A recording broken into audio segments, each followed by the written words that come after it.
Hey there, good people. Thank you, as always, for sharing your time with me. I hope that I share something with you that helps you to continue your journey of overcoming narcissistic abuse. And I thank you all of you, especially who comment and share with the community and wherever you share. I know that your wisdom and your experience helps others to heal, and I thank you for being willing to do that. I want to talk today about um, how the narcissist feels about losing the empath. We know that the narcissist gaining the attention or even connecting with the empath is only likely when that empath is not aware. I believe that an awakened empath is the super empath. I don't believe that there's a difference other than that the super empath is an empath who has realized his or her energy and understands exactly what's going on, and their awareness has been heightened. So the narcissist knows more about the empath than the empath knows about him or herself. I do not believe that the narcissist hoovers anyone other than an empath. And this is why I believe that. Because the narcissist wants total control over an empath. Narcissists have been playing this game for a long time. They know that the empath is asleep and that he or she has no clue the power that they possess. And so the narcissist starts to play the game of cat and mouse with the empath. The narcissist will discard the empath because he thinks that his whole goal is to try and create this addiction to him from the empath. He wants the empath to be confused and to think of him as the light. While he harvests the light from the empath, he wants the empath to substitute that light with him. So he's the substitute for the light within as he sucks it out of you. If he can keep that empath asleep through the cycle of abuse and confusion, then he can be successful at sucking that person dry, whilst you find that an empath will commit suicide or, just really will disconnect from the world and, have a host of other issues. Sometimes the narcissist is successful at doing this and completely pulverizing and snuffing out the light of the empath. Then there are the times when the narcissist underestimates the empath and that person turns into the super empath. When the person turns into the super empath, which means that they have awakened to the light, to their energy, this person no longer plays the game.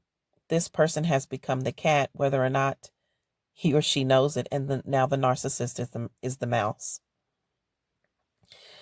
The narcissist starts to pull out all stops, flying monkeys, creating a false narrative.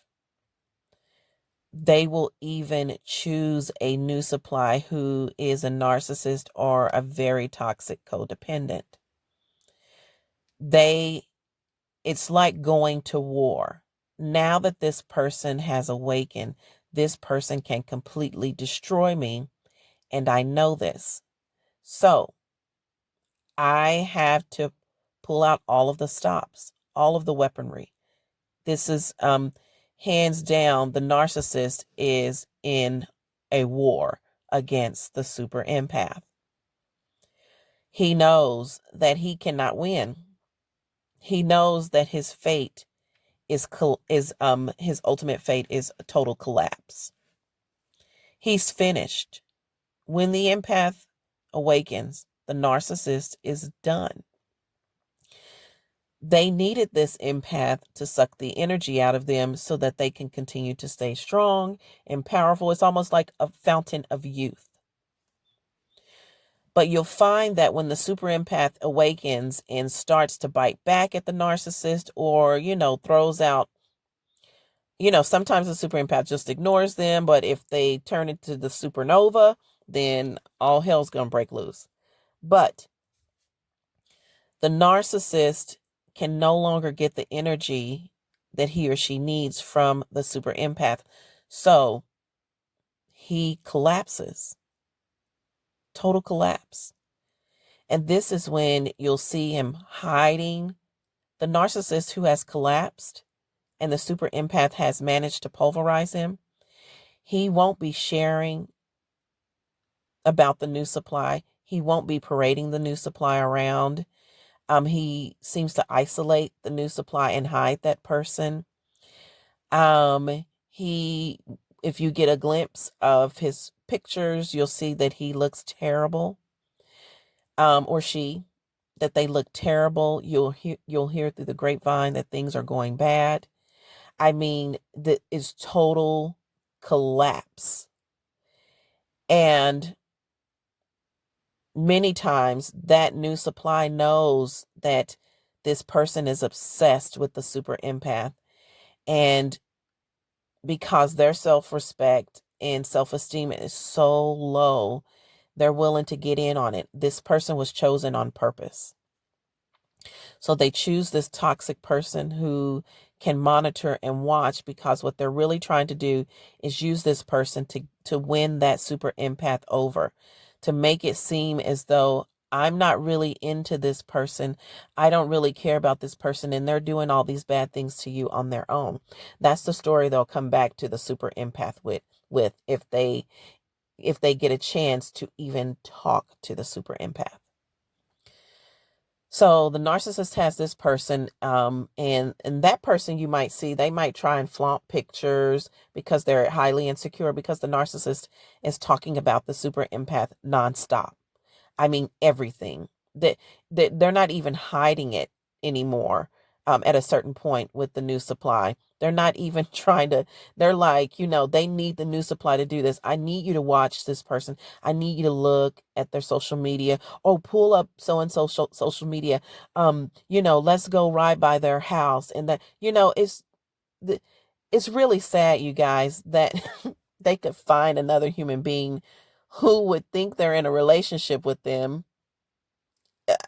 I just don't, I can't understand it. They feel like this is a loving relationship and this person cares about you, while they're taking you, using you to watch after this person who they are absolutely obsessed with. It is, I think I can't fathom how low in the dumps that's the self-respect and self-esteem for that person is.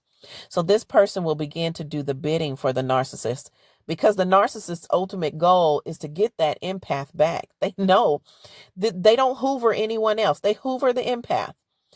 They hoover the empath because they know that there's no way they're going to find another person like that ever again. And because of their arrogance, they thought that, oh, because the light that they suck from the super empath just fuels, they use it to fuel their arrogance, and they just begin to think that they're all powerful and that they can find someone else and find another one. And such, they think that they're going to find other people like this person. And then when they go out, they realize they can't. And so now everything you're seeing is a damage control operation. They're trying to clean it up. They've got to find out how to get you back. They can't figure it out. They can't get people to cooperate. They can't, I mean, if you were behind the scenes in their head, oh my gosh, you would probably, be spinning around in circles, dizzy as all outdoors, just dizzy, because they are going crazy, constantly watching you, constantly getting other people at this point are looking at them like, okay, this is weird and you need to stop. But the narcissist doesn't care, because he or she knows that if I can get this person back, this is a well that will not run dry.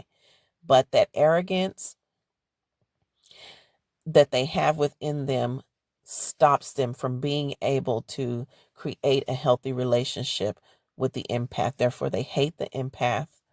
They hate the empath, but they also, I think, really feel something for the empath. And it's not because they love the empath. It's because they're like, they feel like this person is something that they have to have. You are the golden object. You are like the the diamond, okay? The diamond of the whole thing. And the narcissist spends their entire life sometimes trying to get that empath back.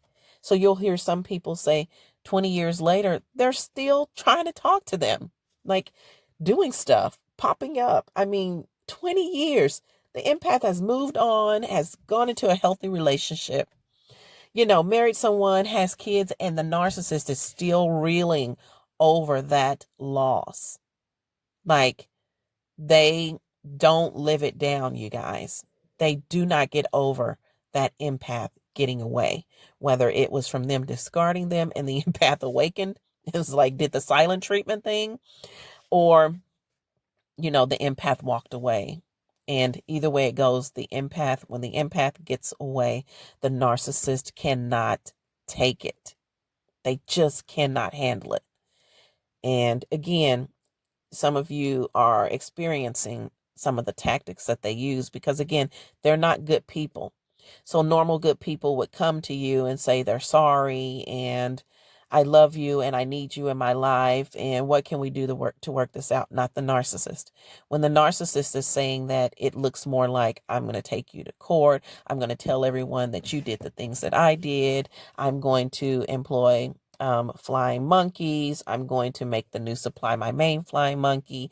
I'm going to have the new supply to do my bidding. That's what the narcissist efforts looks like, because they're dark souls. So they do dark things and employ dark tactics in order to get people to come back to them. And it backfires on them when they're dealing with the empath. So let me know what you think. I think that the narcissist will forever be obsessed with the super empath, or the empath, period. I think that the narcissist has nightmares of losing the empath. And this is why they do things that are negative to try and get you to have some type of response. Really, the narcissist is the one who is addicted to you. If you can manage to break whatever it is you think you feel about this person, you'll be able to look through the lens and realize that this person was really addicted to me. All these negative things that they've done to me, but at the end of the day, they're addicted to you. You are their drug. You really are their drug, which makes you more powerful than you understand. So that's my take on it.